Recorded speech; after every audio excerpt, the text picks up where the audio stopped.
So we actually had more tech involved in this demonstration. We had this little guy, and we were going to run him around the audience or on the stage, but he's too much tech, so we have to unplug him. So say goodbye to Romo. Goodbye, say goodbye. Ugh. It was easier doing Dad.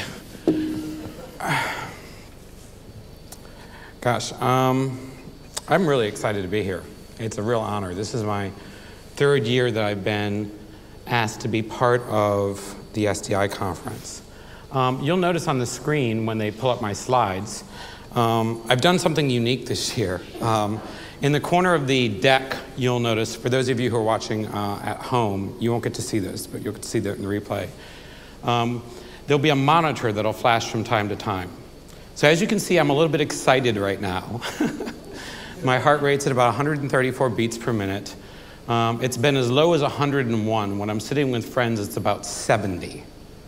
So throughout the presentation, hopefully we can get that down, or we can get it up and we can have a medical emergency. Because medical emergencies are always fun. For someone, I mean, people need to be employed at this point. I don't know what this note means. Karen, Tina, Steve. My OCD is not going to let me deal with that. Before we get started, I'd just like to thank SDI. It was a remarkable amount of courage and leadership they showed to allow us to simultaneously stream presentations from New Zealand through to North America that will end in about 8 hours from now.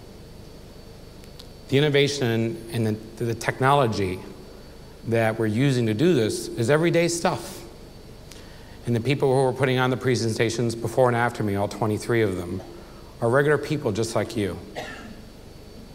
They probably don't display their heart rate, but they're brave. They're thinkers.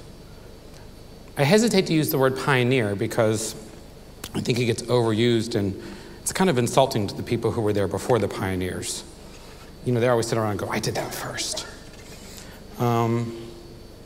But I consider today's presentation and what we're pulling off with going global to be very much a congress of sorts, a congress of connectivity, a congress of humanity, and a congress of innovation. I'm really excited because I think information needs to be accessible and available to people. So if you're in North America, you can text SDI13 to 5500. If you're in the UK like we are, you can't, so I'm sorry about that. But you can get all the slides you're going to see at that link. You can also get them from Download, SlideShare, Evernote, Bitly, text message. If you checked in on Foursquare, you saw the slides are there, Pinterest and YouTube. So I never really enjoyed conferences where I couldn't get the information right away. And it's really weird now because I want the information right away, but then I want to hide it or file it and then wonder where it was. But just it's like the new gold. Like, do you have the document? And you get the document and you lose it. This started for me in 2010. I was trying to work out a presentation for Pink Elephant conference in the United States. And I said, if I was going to think about the next 10 years of tech, what would it look like? And more importantly, what types of materials would it be built on? Would it be software? Would it be hardware? So I came up with this very simple concept called body as a platform, right? And at that point, I thought, we're going to have so much tech in us that it'll be hard to distinguish us from robots. 2011 came, I did the presentation. Patrick and some of you were there. How many people were at the Pink conference? A few of you. And it was really difficult for me because I was so nervous because I thought, gosh, I sound like such a freak. Well, I'm used to sounding like that now, so today it'll be a little bit easier for you. In 2011, I said, well, how do I take this concept of the body as a platform and extend it? So I dropped it to the lower corner here and called it the digital quantified self. Little did I know that quantified self was going to start blowing up around the world, but I felt that our activities, whether we were using systems on our computers or monitoring our running or brushing our teeth with smart toothbrushes, that information would start to get collected. And I felt that, see, I told you we could get calmer, that combined with the knowledge locker which is all the information you collect. Some people do it in bookmarks, some people do it in folders and email. And combined with some type of algorithm would actually start to help people think a little bit more deeply about their decisions. I've always had this thing for creating outrageous concepts and ideas in tech because I'm 44. I mean, in the 90s, if you were in the tech, how many people in the 80s and 90s did tech? In the 80s and the 90s? That's a lot of people. You know, they used to call it the Wild West, or, you know, back then they'd say we're firefighting. I'm telling you, I'd rather be in a fire. It was not easy doing tech in the 90s. We actually were cowboys. We actually did innovate. Since April of last year, that presentation's gotten about 22,000 views. So it's very, very popular, this concept of the future of work and these things being tied to it. To me, it's always been important to think about what is really important to me as a tech worker at that point in time. So you can see between 2005 and 2007, I loved talking about the things that we love to talk about. But I've been going to conferences for a decade. I don't need to hear about a service catalog ever again. I don't need to hear about treating customers like they're real people ever again. I need to hear about what my customers want to talk about or what they're thinking about, which made me think, maybe I'm not listening correctly. So about 2009, I said, forget this. 2008, I did a session on social. I said, I'm not talking about that stuff anymore. There are people who do it better, and I want to talk about what I want to talk about. Being recognized can be awkward. So in January of this year, a website called TechCrunch. Do they have TechCrunch in the UK? Any tech? Some of you people are like, I gotta read TechCrunch all the time. TechCrunch picked up a story on me, and then after that, Wired Magazine picked up a story on me, and then they ran a video with me, and then after that, the Financial Times ran a story on me, and then they put me on television and the radio, and it's been a really difficult few months because a lot of people want to understand what this concept is and why I'm doing it and what the purpose is. And I don't think there's very much to read into it. I think we are information systems, and if we look forward 7 years, just as difficult as it is to look back 10 years, we'll want to understand those relationships. I put in IIS-4 in 1999. How many of you put in IIS? It was extremely difficult. I mean, that was less than 12 years ago. So if we just move 7 years in the future, less time than we've had the iPhone, the types of technology that we're going to be using are going to be interesting, and I think they're going to be biology-based. Now, that's a far cry from hearing about best practices for surveys, but they didn't invite me here and put a heart monitor on me for your health. So I've developed this year something new, and this is what's getting all the attention.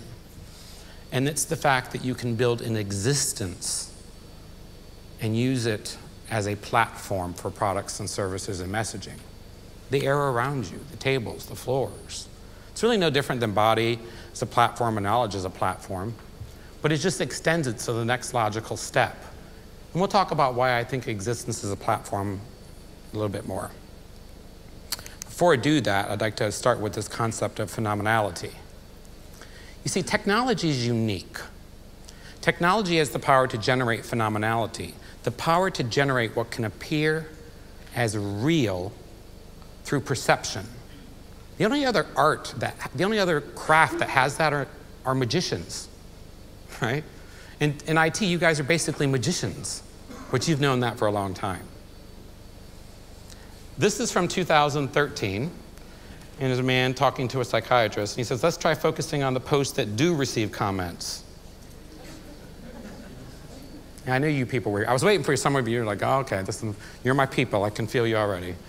What's interesting about this is from 1906 from The Guardian, and they were trying to figure out what would happen if you gave common people in London the telegraph. If you gave them a wireless telegraph, what they would do. So in 1906, they said they would go to the park and they'd stop talking to each other. So I'm not saying that I've got very much future prediction ability or I'm some type of Swami. I'm just saying if they could do this in 1906, I don't think it's a far cry to pretend it's a little further out. But work is changing. I'm not going to go into the robots are taking our jobs, but let's be honest. If you're spending 20 quid on something to pet the cat, you've got bigger problems than robotics. I'll let that one sit. Told you. When I'm funnier, it drops too. And what's nice is I only need to be funny to me. But as you can see, there's a lot of things going on here. I mean, and one of my favorite things about the future of work presentations that I used to do is this concept that people actually don't like to deal with people. I don't know why we try to pretend like this is some reality, like we're going to stumble into this utopian customer fantasy. Where I live, maybe it's just in Denver, people line up for the ATM machine, but not the bank teller. They line up for the self-service checkout, but not the human at the register. So I trust the computer to touch my bread, but not the lovely-looking lady. I mean, we've advocated all trust for humanity, and I wish we'd have a conference on that. It'd probably fix things a little bit faster. But let's keep our head in the sand because, well, maybe we can make glass.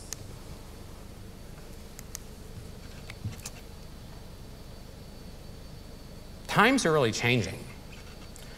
For people my age, I know people who are brilliantly educated, brilliantly employed, who now don't have a job.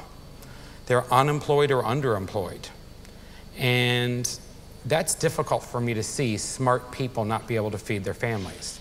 Now, there's this concept that's called the lump of labor fallacy that says it's just going to fix itself. And I'm not going to debate, we can do that tomorrow with Rob England, on whether things are getting better or worse. Because I believe things are always getting better. Better or worse really just is kind of a situational thing, which we'll talk about later. But according to Time Magazine and the McKinsey Institute here, if you look at McKinsey, the top 5 things you need to be focusing on for the next 15 years, I'll be working for at least 30 more, mobile internet, automation of knowledge, Internet of Things, and cloud. So, okay, so like my entire talk is on this. So like, I don't know, maybe it's important. What you won't get is like the humor. So if we can't trust the McKinsey and we can't trust Time, can we trust statistics? Well, this is European youth unemployment rate. Now, I know I'm in England and it's not Europe, so don't get upset. All right, I'm not that American, all right? I look it, but inside I'm not, all right? But as you can see, these numbers are just spiking. And this is like post-recession, that young people just cannot get and stay employed. So I'm going to show you a 60-second video right now. And in the 60-second video, we're going to listen for certain words that are important to service management professionals, things like customer and first call response rates. How many of you people know what Watson is? The IBM computer? How many people know that last week IBM released Watson for the help desk for call centers? Did you guys know that? Let's look at Watson for the help desk.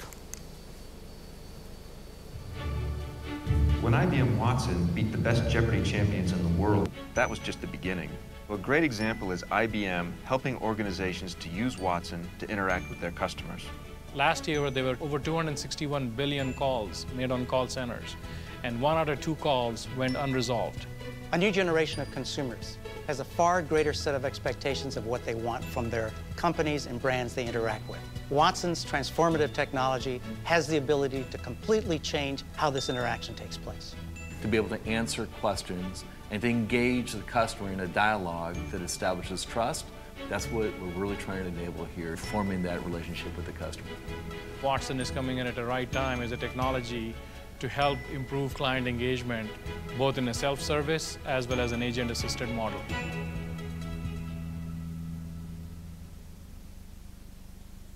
What I love about that video is, I think Watson wants a job. I don't know if he wants my job, but they certainly are making a good case that Watson might do a good job at managing client expectations. And here we're sitting at a conference teaching us how to manage client expectations, and it's their job to build machines to do it better than us. Now, I'm not going to feed into some type of hyperbolic frenzy that we're going to lose our jobs to robots, but it certainly looks like it. For God's sakes. I don't know. Maybe 4 years of screaming that the world is ending and being chicken itil or whatever Robin calls it. But I'm starting to freak myself out. I suddenly now won't say certain things because I don't want houses to fall on women I don't like. I'll let that one sit too. I am a friend of Dorothy's. Too soon. All right, so that was for you, Emma.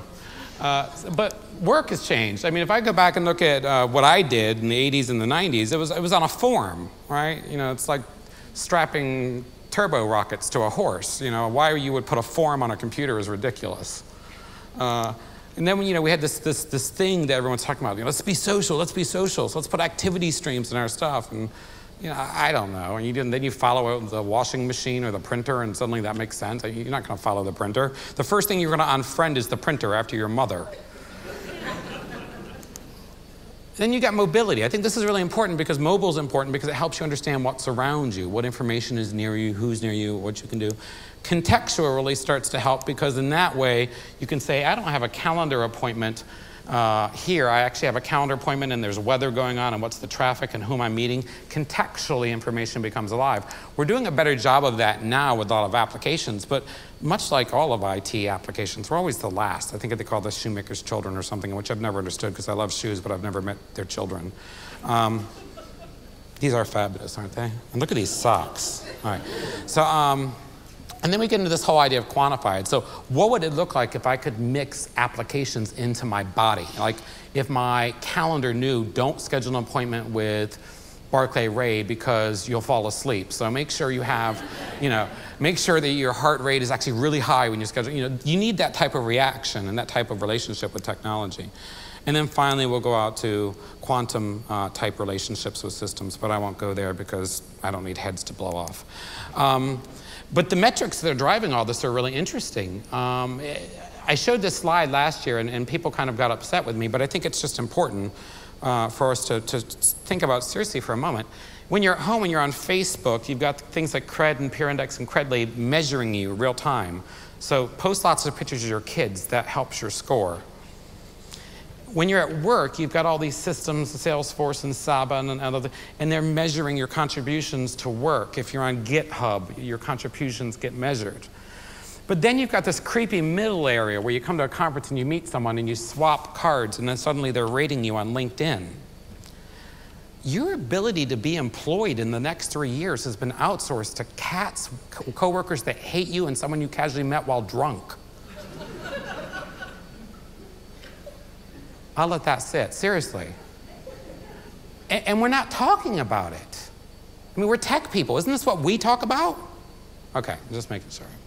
So what does 30 years look like? Because that's about how long ago I started using a computer. What can happen in 30 years? Well, cities change. What city was this? Rob told me earlier.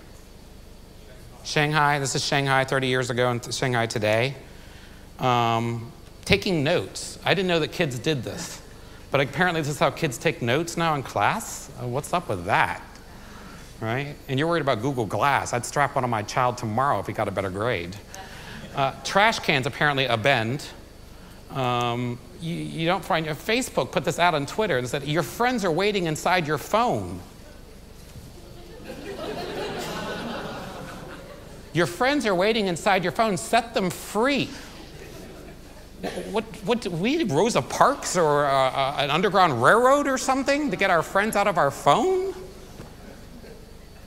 I remember those people and I hated them, and now they're on my phone. It's just awkward. And then concerts.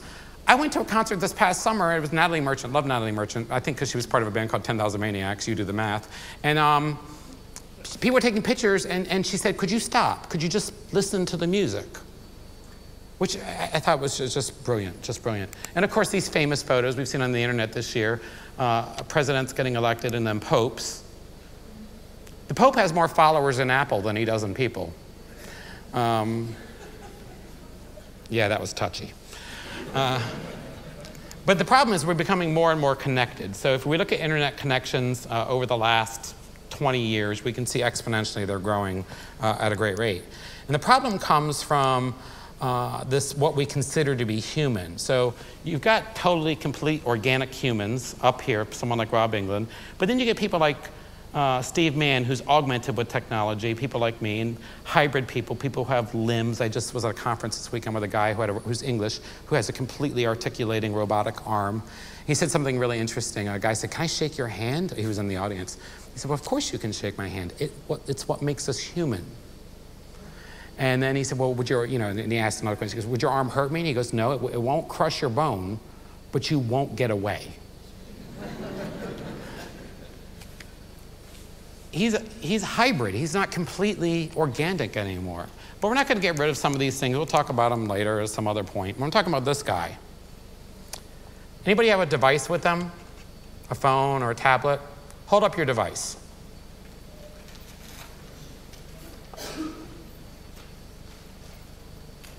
If you could see what I could see. So, little thing about that quiz. Those of you who had it up quickest are cyborgs. And those of you who fumbled to look for it probably need to pay more attention to the rest of my conversation.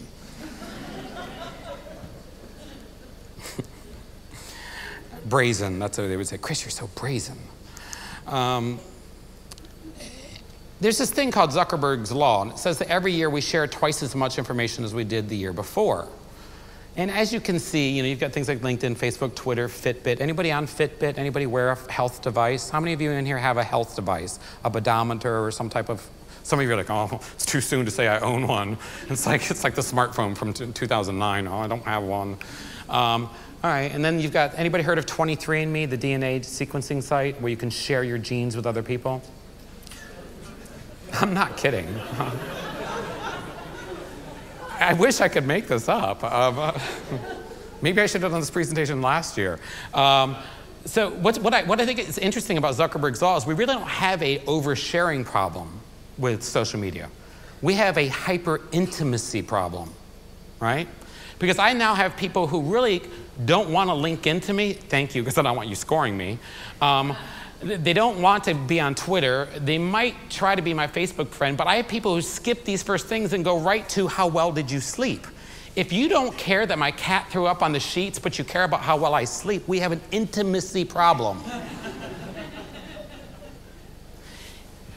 I've had one person, and his name's Adam, I won't say his last name, who skipped all of these steps and said, "I want to share genes with you." He didn't care where I worked, whether I was married, how fat I was, or how I slept. He wanted to know how white I was.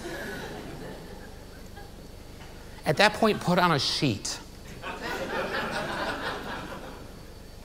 So if you can outsource racism, we might have things to talk about.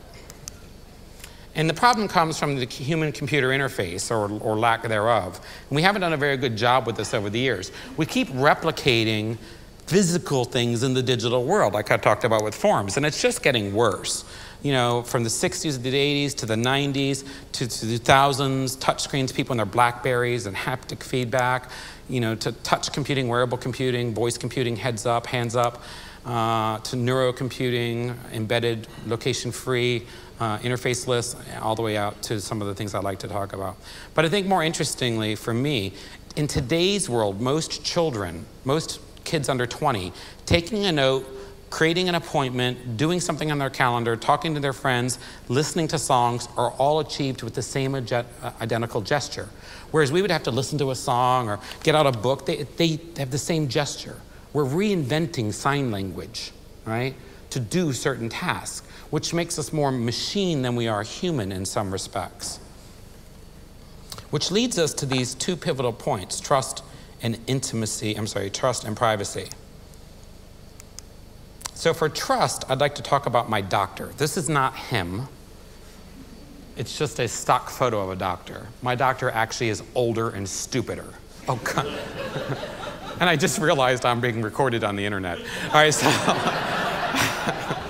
Dr. Alfred, I'm so sorry if you're watching. I promise I'll be in. But for years, he kept track of my health in this big paper dead tree with this thing that was created 100 years ago and shoved pills down my throat. And then I said, well, I can do better than that. And I started going, and every now and then I would just do certain health things. Like if he told me something, I'd put it down in a book. And then the internet came along, and I started searching before I would go to the doctor, and then I'd challenge him when I saw him. It was almost like a Mexican standoff with a highly academic person. Are you sure it's sclerosis? You know, he'd be like, of course it is. You know, da, da, da. But then I got smart. I asked for all my medical records 4 years ago, scanned every single one, and then when I was sitting there telling me what's wrong with me, I look up and go, actually, in 2003, I had a very similar situation, and you gave me this. And he just loses his mind, like, why do you come see me? Because you still have the prescription pad, you know. I'm working on that. But now you got things like Google Trends. So you go to Google, right? So now you can say, okay, how many people are sick within a mile of me, right? Just stay in the house, right? Or if you're from Asia, wear a big mask and fly on lots of planes. And now you've got these apps that basically you can put your vitals in and keep track of it. And then finally, we have all these smart apps for things like high blood pressure, sugar, lots of smart devices. But I think the thing I'm most excited about is this. It's called the Xanadu Scout. Has anybody seen this or heard of this? So it's Kickstarter. It'll be out in about 9 months. But it captures temperature, heart rate, oximetry, ECG, variable heart rate, pulse wave, PWDT, pulse wave transmit time, urinalysis, and stress. So it's basically a tricorder. Can you imagine Dr. Alfred when I roll up with that? I'm not sick. I'm here to see you.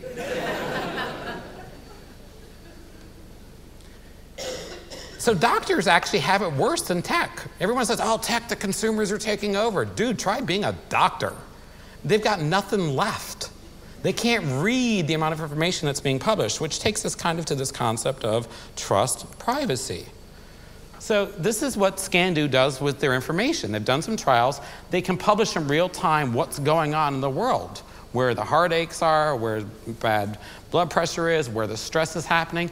If I was planning a trip, I would say, tell me what this is like for where I'm going and avoid it, right? So what are we doing around all these privacy issues? Well, we're putting up signs that say don't take pictures of people's wee-wees in bathrooms. There are signs now all over the United States that say you can't wear Google Glass. It's kind of silly because when I think about it, I was monitored by my mother. She would run into the room every 5 minutes. You can tell by how much I love myself. On school buses, there were cameras shortly after I left school. Now today you can put a little GPS token in your kid's backpack and watch them go all the places they're not allowed to that you did so wonderfully and didn't care. Hand them a cell phone when they become a teenager and track their every movement and what they do with their apps with parental controls. That's the funny thing. Parental controls were there. I don't want to go into that one. It's just the idea of parental controls is so silly. If you want parental controls, use birth control. That's about as close you can get to controlling your children. Right? Please, I'm encouraging you. As a first world nation, stop. But then you go into a store and you're surveilled, you know. He actually should be surveilled looking at him. So I didn't know Snoop Dogg shopped at 7-Eleven. And then you walk outside, you've got CCTV everywhere. And then, of course, you've got satellites roaming the sky. And then now, of course, you've got people roaming around with Google Glass. How many of you would be bothered if someone walked up to you wearing Google Glass? You can raise your hand. Would it bother you? Oh, okay, it's a few of you. So this idea of surveillance is not something new. I think we just need to get used to it. We need to understand what it is. And we need to extract from surveillance the power that surveillance gives us. And that power comes from the word sousveillance. And that means the ability to watch the watcher, right? So to have systems that record you and your life so that you can use that data to make your life better, to make your relationships healthier. Sousveillance is the opposite of surveillance in some ways. Some would argue. But I love this quote here. People are not machines, but in every situation where they're given a choice, they will behave like machines, right? So what do we do? How do we move from a surveillance society to a sousveillance society, and what are the benefits of doing that? Well, we need to understand cartography a bit. So here's a physical map. Somebody hand-painted that. I got it last time I was here in Brighton, in the lanes. Anybody been in Brighton, in the lanes? God, those shops are great. God, they're wonderful. Sorry, that's a little friend of Dorothy and me. So there's a hand-painted map, but then we got folded-up maps. And what was great about folded-up maps is we could mass-produce them, we could take them with us on trips and hand them to our children that kept them occupied. From there, I don't know, but in the United States, we had these things called triptychs. So my dad would say, hey, I'm going to Rhode Island with my family for a month. Give me a customized trip. So someone would then say, okay, Mr. Dancy, I'm going to make a trip for you. Right? So we've got a real quick bending of reality. You with me so far? From that triptych, then you'd start to go to theme parks, and theme parks would have maps, and in those maps there would be coupons for like, have Mickey's chocolate fudge at this restaurant. You'd look on the map and there's the coupon, right? So the paper map was slightly contextually aware. And then we got into these top zoning maps and these layer maps where you could say, this is the land, this is the laws on that piece of land, this is the water. So we got really, really good with cartography. But we moved on from there and we started putting satellites in the sky that scanned everything. And we took those maps that were updated in real time and we turned them into tools to help us navigate. The thing I love about GPS is I don't really use it to get from place to place anymore. I use it to keep the person sitting next to me who knows a better way quiet. Right? When you use GPS as a weapon, you're more cyborg than human, right? It should be there it told us, it said, go straight. You gonna argue with it? Because it, and then you've got these crowdsourced locations. So what's popular near you? I put this tip in Mexico when I was there. It said, for the love of God, if you need an immigration, if they give you an immigration card when you arrive, you need this to leave. It's the most popular tip in Mexico because they give you a piece of paper and you can do whatever you want in the country, but you better have that piece of paper when you leave. So yeah, I'm saving lives left and right in real time in Mexico. And then ultimately, we moved us into ambient hyperlocation where you're near something and the world responds around you. So there's an app called Twist where you can say, where's my friend? They're on their way to see me. And it tells you how many minutes away they are, and you can watch them get closer to you. But to move to the next layer of bended reality, we actually need more data and we need more government control and more government help. And that's when we get into civic layers. So up here, we see a real-time dog bite map of the United States. Right? So if you're jogging, your applications can say to you, hey, there's a dog bite, a bunch of dog bites been reported within 30 feet of you, go this way. And by the way, I'm switching to a really calm music because I just told you that, right? There are layers, so if you use this Geo app here, you can turn on the Wikipedia layer and it'll tell you if you're near something historic. So you don't have to look up stuff, it just pops up for you. Do you guys have Zillow in the UK? So Zillow, you ought to have something like it, because we steal everything from you, rename it, make it ours. But basically, as you walk through a neighborhood, it tells you what the houses are worth, right? I want the Zillow map merged with the dog biting map and tied to my ATM locator. Seriously, I want ATMs where there are $1 million homes and no animals, and preferably no children, but that's not an app yet. All right. And then you've got things like real-time location and contextual location, which push information to you as you need it. And then finally, this is an application called Automatic. It works with a sensor in your car. The sensor in your car tells you how good you're driving, how many hard brakes, how many times you sped, but it helps you be a better driver like you would be a better runner. It's a very short step to the sensors in your car tied to the sensors in your body to sensors in the street to say, I have an adaptive real-time reality. So, the car doesn't need anti-skid brakes because you work in conjunction with the car that works in conjunction with the road. We do this in tech. We create these very integrated systems all the time. So to go from a world where we had handwritten maps to a world that bends around reality, it's very easy to do. We're doing it. So how did I get into this? Well, I spent the last 4 years traveling around the world taking crazy pictures of myself. And one of the things I noticed while I was doing this, and this was creepy, up here in the corner, somebody tweeted a picture of me on somebody's desk. Dude, get a life, I mean, or call me if you're really lonely. I get lonely too. I mean, we don't have to have a desk relationship here. But what I noticed was the information I was collecting from these systems was getting more powerful, more powerful, more powerful. And it kind of came down to my trip to Hawaii this year when I realized if I looked at all the applications I was using and I looked at all the different settings of monitoring my house, I actually was having an assisted relationship with my data. And an assistive relationship with data just means the data is helping me more than I'm helping it. It's actually guiding my life. And you can see this in a lot of applications. Over here to the left, you've got an application that shows you moment. So basically, it's a photo with the weather from that moment with the song you were listening to when you took the photo. So it's a multi-layered API photo. But then you can take that out and put a bunch of those data points together and get an experience out to a journey, all the way out to a complete existence. All the way to the right, you're watching me move and interact with things in the world real time. So you can see very easily where just over the last 4 years, the amount of data I've been able to collect on myself is actually being of some value to me. It's not just, hey, I had this for dinner, here's a picture of it.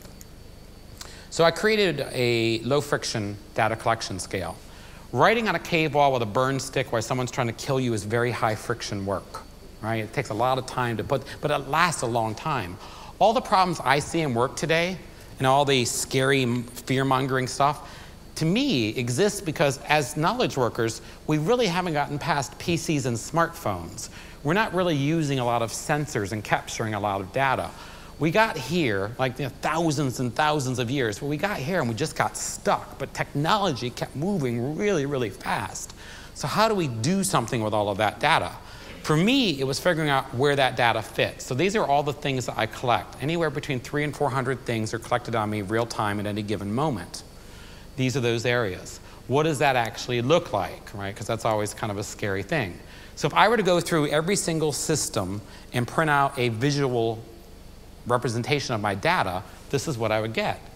And you guys have all this too. You just don't go in and like look at everything, right? Well, this is a lot of information that could be making my life better, right? And it's on all these different systems. So I've got all this data and all these different systems, and I want to make my, doesn't this sound like IT? You got data in all these systems and you're trying to make it better, right? Somebody at a magazine or a television, I can't remember, it was interviewing me, and he said, how did you get into this? It's so smart, you're so smart. I'm like, dude, I was a help desk person forever. We know how to watch this stuff, right? I mean, we got platforms to fix this, right? This is what our people do, right? So how did I pull all of that data together? Well, the first thing I noticed before I did was there were 3 distinct aspects. Either the data was hyper-personal, it was hyper-communal, or it was universal. And what I liked about that view of data was I could take the things that were really important to me at a moment and use them in some powerful, meaningful way. Or I could take something like TFT and leverage it for universal good and use the data from TFT for universal's good. TFT falls between communal and universal. The heart rate monitor probably falls between personal and communal. But the data, as we start to look at it in these ways, becomes very, very interesting. So what does that mean? What do I see? Well, before I show you that, I thought I'd tell you what I did with it. So based on this math, and based on the 10 areas I was collecting, I created something I call Maslow's digital quantified self. So I took the 10 areas of my life I'm collecting data and I mapped them to Maslow's hierarchy of needs. Is this something I really don't need that's silly, or is this something that I absolutely need that's essential? And started turning my data and turning my systems on and off to make the day or the environment or the people around me. Now, I've lost 60 pounds in 1 year. I didn't change the way I ate. I changed the relationship I have with the data around the food. Packaging labels on food don't do anything for people. Collected together and contextually shown to you will change your life.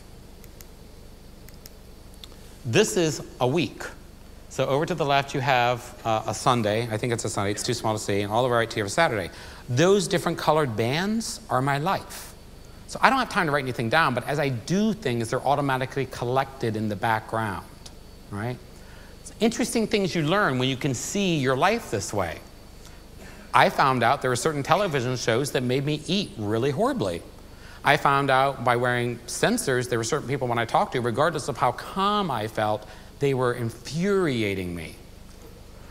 I found out that just by putting a sensor between the refrigerator and the toilet, how late I could have a drink so I didn't get up in the middle of the night, because if you're male and 40, you know this happens, right? So I started saying to myself, how do I use this data? And I found amazing ways to do it, and I think that's what's so interesting, because we have a choice right now in society. Do we use the data to help us, or do we just keep giving it away freely? The most interesting thing I found in this was the data to the left is what was collected on me. The data to the right, get this, are the inhuman things interacting with that data. So as I brought systems online and helped them talk to each other, they started having relationships. So existence as a platform is nothing more than the devices, applications, sensors tied to some type of engine, tied to some type of visualization, tied to some type of activity or user experience. So we all know the user interface. It's not a computer. It's the applications that you use, data they collect. It's the services that you connect to in the cloud. It's the devices in your home and in your car. And it's the sensors strapped to your body. Very easy user interface. It's not a mouse and a keyboard. It's life. Automation then collects all that data. There are two systems, IFT and Zappy, or you write an API call, or like I did, use all of it and have someone write something for you. Move all of that data to some place so something can be done with it. Any SQL people in here? A reporter said to me, how did you ever come up with that? And I'm like, dude, it's a select statement. Select this, build me a form. I'm just doing help desk like from the 90s. Again, what you end up with once you have the data and you have a transport engine to move it are things like do-it-yourself recipes. So if someone says this, do this. If I get a calendar appointment, put it here. If the weather is this way, make sure I get a text message and to say leave your Fitbit at home. You've got crowdsourced recipes. The lighting in my home is on the Hue system. So basically I have light settings for relax, light settings for blog, light settings for you're probably going to have a fight with your spouse tomorrow, fix the lights now. All right? I have crazy house. It's hard for me to leave home because when you live in a house that responds to you, you don't want to go anywhere, right? It's worse than having an iPhone, except you can actually move around now, right? And this is a sort of site that actually people put music up by beats per minute. And then you've got professional systems, something like Amplify. It's an app that talks to the lights in your house based on the music that you're playing so that they actually match. Now, if they did that and tied it to your heart rate monitor and your dog, then you get like really interesting things. So basically, there's a platform here. Applications, sensors, devices, and services tied to environments, home, work, health.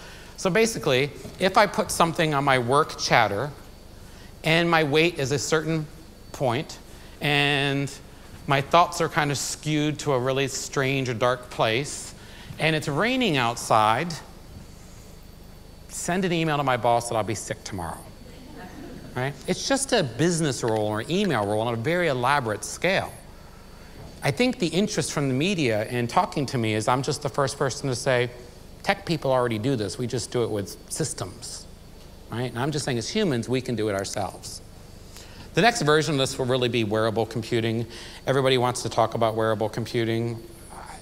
You're wearing the wearable computing right now. You are the computing, so skip it. But you know, once you've got t-shirts that show you the air pollution, or my heart, or a shirt that shows you my heart rate, or you know, jewelry that lights up, or shirts that change colors depending. You know, I love what some of the things we're doing up here. Assistive clothing. So instead of having a phone with GPS, you have haptic shoes. So you tell the phone where you want to go, and the shoes know turn left, turn right, because they vibrate. Slow up, right?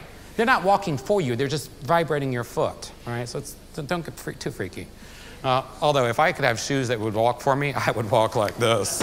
Right? I mean, let's just go there just for a minute. All right, that was live on the internet, right? Okay. If you're gonna go out big. And then adaptive clothing, right? So clothing that actually responds to the environment around you. And in this case, her clothing is clear, but send her to a club, I'm sure it's a much different situation. Which leads us to this concept of, and the end of my presentation basically, continual existence improvement. So, you know, we like to talk a lot about continual service improvement as IT or tech people. But you can't manage a service. It's an illusion that we created to keep ourselves occupied while people built things like Watson. Existence can be improved. Services can only be perceived. I think in 7 years, humans will be an option, just like anything else. Do you want a real person, or do you want a machine? Do you want an AI?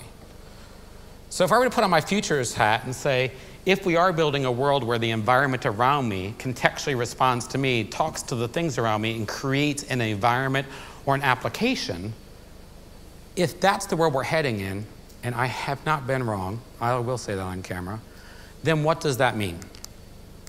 Well, it means consumer experiences are radically different. Disney just released something called the Magic Band. The Magic Band, you don't need park tickets, you don't need money, you don't need anything, and you can walk around Disney and enjoy things without credit cards and tickets and passes and all those other things. There's no reason they're probably not collecting other information with Magic Band, right?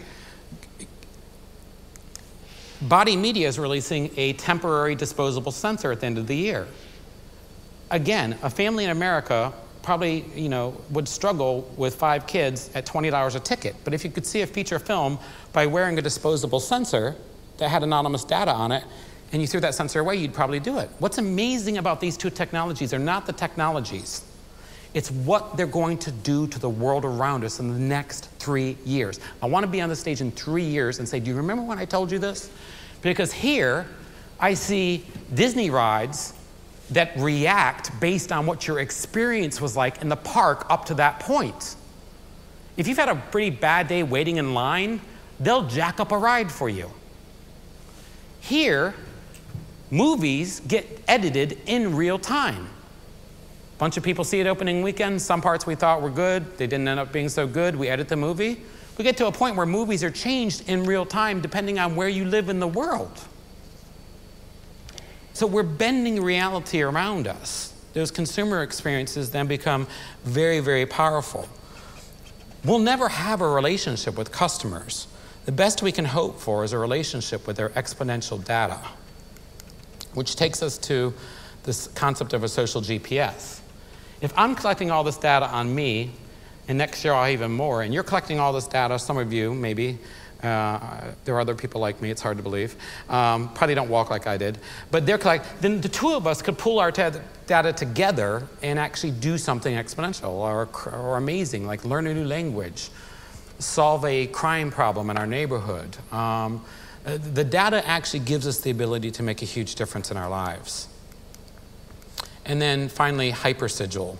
So not an individual, but a hypersigil. So Stephen Mann is this person who's been around for 20 years. He's a pioneer in the age of cybernetics. And it's his hypothesis that he uses all this technology to augment the world around him. So here was a few years ago, he actually had something like Google Glass that turned street signs into navigation points. Reminded him to get the bread if he was near the store. He's very, way ahead of his time. This is a guy named Nathan Jurgensen who talks about how we pathologize technology. There's all these articles now about, I took a week off from technology. I left my cell phone home, or we make our family put our cell phones away. And it's his point that it's not something we need to be worried about. You don't need to pathologize your relationship with technology. That's like saying you ride the horse too much and it's 1800. It's all I got. I mean, what do you want me to, what do you want me to do? And you got me, who basically said, I think both those points of view are actually very valid, but I think you actually use the data for yourself and you make your world better. You live in assisted reality and you head toward an adaptive reality.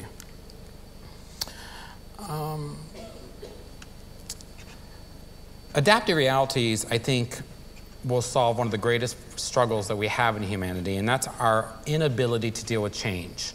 We just don't do it very well, and we never will. I mean, maybe if we're half machine, we can deal with change better because then it just becomes a process.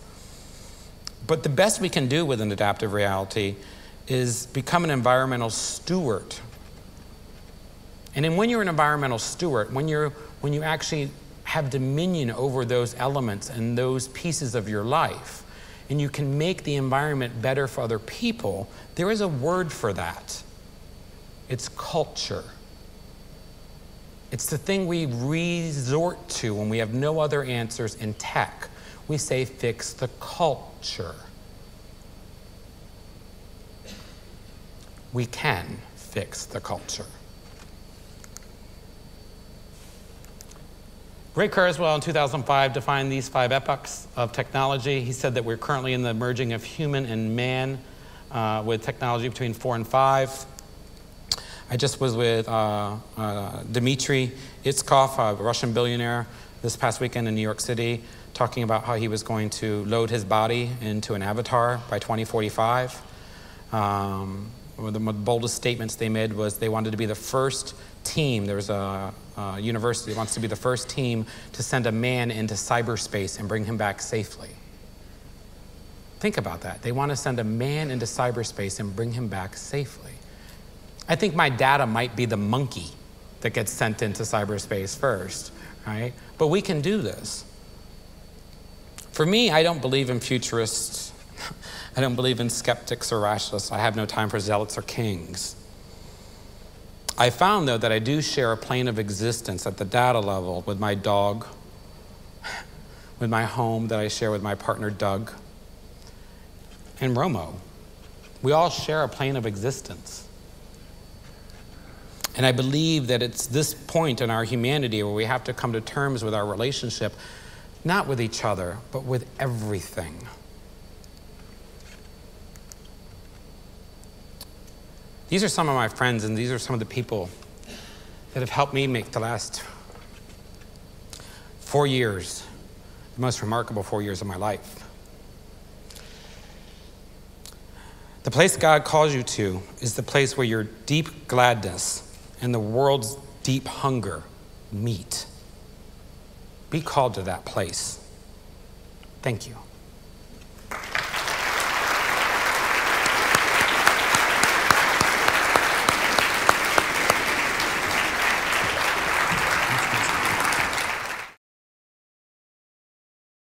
Introducing My IT from BMC Software. One quick download, and the way your users think about IT changes forever. Let's say they need a networked printer, or a Wi-Fi connection, or even a map of an office they're visiting. My IT already knows where they are, and shows them a list of available resources and services pre-configured for their devices. Or maybe your user needs help with something more complex. With My IT, they can do most things themselves. But if they can't, they can simply schedule an appointment with a technician who can. In short, My IT is built to make your IT organization more modern and your users infinitely happier, dramatically changing the perception of your services